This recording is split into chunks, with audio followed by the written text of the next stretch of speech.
It's around that time again, the beginning of the year, where we sit down and think up some resolutions that we're going to try our best to stick to in 2024. And I know for a few of you, weight loss is definitely on that list. My name is Caleb, and today I'm going to try and make this journey as easy as possible for you by talking you through everything that you need to know about weight loss as a beginner.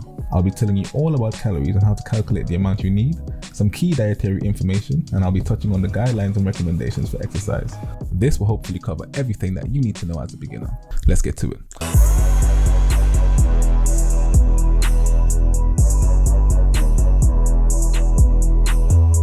So what is a calorie? A calorie is a unit of energy that are found in food and drinks we consume and is used by the body as fuel. To keep things simple, all you need to know is that if you're eating or drinking something, there's a high chance that there's calories in it. And there's a specific amount of calories that your body needs to maintain your current weight, carry out your bodily functions like digesting food, or carrying out any physical activity. This is called your maintenance calories. For you to figure out how much calories is your maintenance, there's a bunch of resources online called Calorie Calculator that will help you do this, but they aren't the most accurate. We don't need to be too specific about this. The average man's maintenance calories is said to be around 2,500 calories, and the average woman's is 2,000. Now let's talk about a caloric surplus and deficit, as this is what really ties into weight loss, as research shows that a caloric restriction is one of the most effective ways to actually lose weight. Now everybody's maintenance calories is different, but for this instance, let's say mine is 2,500 like the average man. Let's say I eat 3,000 calories worth of food, I would then be in a caloric surplus of 500. And if the body only needs 2,500 to maintain everything you do, then the extra 500 calories will be stored as fat. There are 3,500 calories in 1 pound of fat. So if I ate in a caloric surplus of 500 calories every day for a week, then in 7 days, I would theoretically gain 1 pound in the form of fat. And if I kept eating this way for over a period of months, of course this would accumulate. And this is theoretically how weight is gained. Weight loss is the opposite. Again, let's say I'm the average man. But this time I realized I'm putting on too much weight, so I decided I'm going to eat less, monitor what I eat, and make sure I only eat 2,000 calories per day. This is 500 calories less than my caloric maintenance of 2,500, so this would put me in a caloric deficit of 500 calories. Over the course of 7 days, I should theoretically lose 1 pound of fat. Now this doesn't factor in exercise, which is another amount of calories that you're burning. Quick note to say that you getting up to go and get some water, or stretching, or fidgeting, all require calories to be burned. But your body already includes these little activities that you frequently do within your maintenance calories.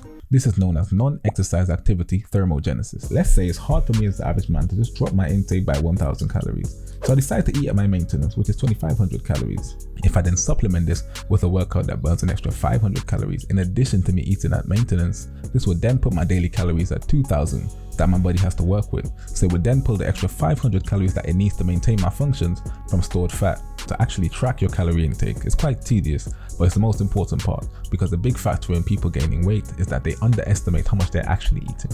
This is why I encourage people to track calories for at least 2 to 3 weeks, just so you get a rough idea of what you're eating and you know the caloric values of things. The first thing you want to do when tracking is start reading the labels at the back of items. Besides how much sugar and other macronutrients, this also tells you how much calories are in an item per 100 grams. Let's take one of my favorite snacks, a plantain chips.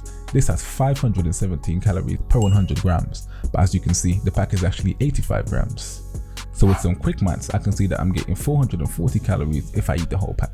Now a pack of hobnobs, we can see per 100 grams is 494 calories, but the entire pack is actually 262 grams. So when I eat the whole pack of hobnobs, I'd be getting 1,294 calories, which is quite a lot. If I have 2 packs of hobnobs in the day, that's already 2,588 calories with no food. So I hope you see how calories can pile up if you don't pay attention to them. The hobnobs tells you how many calories there are per biscuit. However, if you wanted to eat something that's not so specific, like a handful of cashew nuts, this is where you need a food weighing scale. You look at the pack and see how much calories are in 100 grams, you weigh out 100 grams or how much ever you're eating and just calculate it from there. A very cool app that helps with tracking calories is called MyFitnessPal. You scan the barcode of the item, enter the weight of how much you ate, and it'll calculate the calories for you. It's also a great way to keep track of calories as a diary to help you keep track of how much calories you're eating over a period of time. To wrap up the dietary part of this video, something you also need to pay attention to is the macronutrients that's also conveniently shown on the back of the label. These are some of the nutrients we need to maintain our bodily functions, so carbohydrates and fats, which gives us energy, and protein, which our body needs for the maintenance and repair of our cells and tissues, more specifically muscle repair and muscle growth. Carbohydrates or carbs are foods like rice, pasta, and chips, and these are often said to be the main causes of weight gain. However, carbs aren't inherently bad, as we need them for energy. Overconsumption of carbs is where we start to see the real issue, and the food companies make carbs easily consumable so that you keep eating more and more of the carbs that you love. Fats is a nutrient that also gets a lot of flack in weight gain, but it's an essential energy source and helps the body in absorbing certain vitamins that we need. There are two types of fats: unsaturated fats, which are the good fats that we need, and the saturated fat, the unhealthy kind, which is the one you should be really limiting from your diet. The recommended amount of protein for a person to maintain their muscle is around 0.8 grams per kg of body weight. Me personally, I weigh around 90 kg, so I'll simply multiply 0.8 by 90 and get around 72 grams of protein as my daily requirement. However, if you're a physically active person and trying to build muscle mass, there's a different daily recommendation, as an increase in protein has actually been shown to enhance muscle growth and muscle repair. So the standard, if you're trying to build muscle, will be 1.2 to 1.7 grams per kilograms of body weight. Again, if we take that 90 kg and this time multiply it by, I'll go for the highest, 1.7, I'd have to eat 153 grams of protein to hit my daily requirement if I want to build muscle efficiently. As a beginner, I'd recommend you aim to try and get in that 1.2 to 1.7 zone, keeping in mind that when you actively try to increase your protein, you naturally eat less. So it's actually a great tip to prioritize your protein, because these foods are naturally more satiating, so when you eat them you feel full and you feel fuller for longer, causing you to eat less. Now, I know that was a lot of information just about the diet, but like I said, a calorie restriction and a good diet is one of the most effective ways to lose weight. But exercise is also great, and it's the final thing we'll touch on in this video. The ACM guidelines recommend that a person should get 30 minutes 5 times a week of moderate intensity aerobic activity, or at least 20 minutes 3 times per week of vigorous intensity aerobic exercise. Just to give you an idea, moderate intensity means you're able to talk while doing the exercise. Vigorous activity means you can't talk and you're already out of breath during the activity. For resistance training or weightlifting, it's recommended that you hit the major muscle groups at least 2 times per week and also perform some sort of flexibility training 2 times per week. To relate this to weight loss, there are various types of trainings with pros and cons. In this video, we'll cover HIIT training, as it's gaining a lot of popularity recently, steady state cardio, and resistance training. High intensity interval training, also known as HIIT, is a form of exercise that involves doing a high intensity exercise for a period of time, followed by a period of rest. This is called one interval, and you can do as many intervals as you choose. Some of the benefits of HIIT training is that it's very time efficient, as the higher intensity allows more calories to be burnt in less time, and it has the same or sometimes better impact on weight loss and cardiovascular health than steady state cardio. This article compared a steady state cardio group and a HIIT group and found that the participants showed similar benefits. However, the HIIT was completed in 40% less time than it took the steady state cardio group. The downside of HIIT is that the high intensity exercises places a lot of strain on the lower limb joints, especially for someone that has a higher BMI.